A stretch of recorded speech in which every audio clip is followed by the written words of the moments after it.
Rancor, mágoa, ódio, sentimentos ruins podem desorganizar nossas células e gerar uma doença. A própria ciência aceita isso. Tipo assim, um tumor, um câncer. E aí você imagina uma criança que não viveu a vida, que ainda tá de bem com a vida, não ama ninguém, não tem ódio, não tem rancor. Ela pega e desenvolve esse problema. Imagine que tá você e uma outra pessoa que você ama muito, presos numa cela, num presídio. E aquela pessoa que você gosta muito, que tá com você, recebe a carta ali de liberdade. E você ficaria feliz ou triste? Um egoísta fica triste. Fica triste porque não vai ter o outro ali. O outro ficaria feliz pela liberdade, né? Pela liberdade. Esse é o modo que a gente tem que encarar a morte de algum ente querido? Aí é que tá. Veja só, vamos supor, um casal com afinidade. Esse negócio de alma gêmea, isso não existe. Existe alma algemada, né? Então, o casal, ele tem afinidade. Eles têm um caminhar em comum. Isso pode ser até resquício de outras vidas, mas eles têm a mesma afinidade, gostam das mesmas coisas, caminham juntos. Você imagina o seguinte, uma morte repentina pode chocar o outro, pode deixar abalado. Agora imagina um dos dois com uma doença degenerativa, uma doença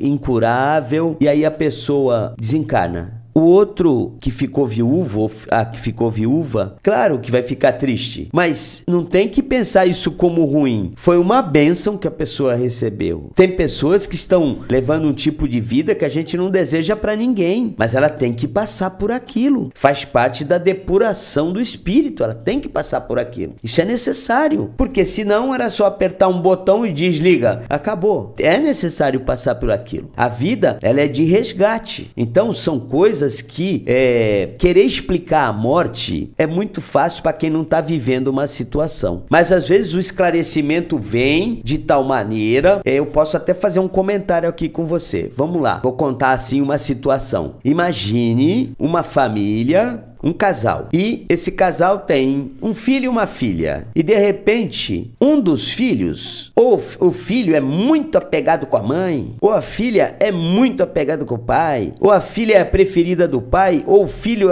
é o preferido da mãe, e de repente numa determinada idade ainda tenra, ou esse filho, essa filha aparece com uma doença incurável. Vamos falar o seguinte, que é uma coisa que a gente questiona: rancor, mágoa, ódio, sentimentos ruins podem desorganizar nossas células e gerar uma doença. A própria ciência aceita isso. Tipo assim, um tumor, um câncer. E aí você imagina uma criança que não viveu a vida, que ainda tá de bem com a vida, não ama ninguém, não tem ódio, não tem rancor. Ela pega e desenvolve esse problema. Vamos dar um exemplo que esse tumor pode ser na cabeça, pode ser uma outra parte do corpo. Aí de repente aquela criança começa a passar aquele problema, aquela coisa séria, e de repente o médico desengana, fala assim, ó, primeiro, aquilo é um momento de provação pro pai e pra mãe. Vão sofrer mais que a própria criança. O desespero. Segundo, por que aquela criança só vem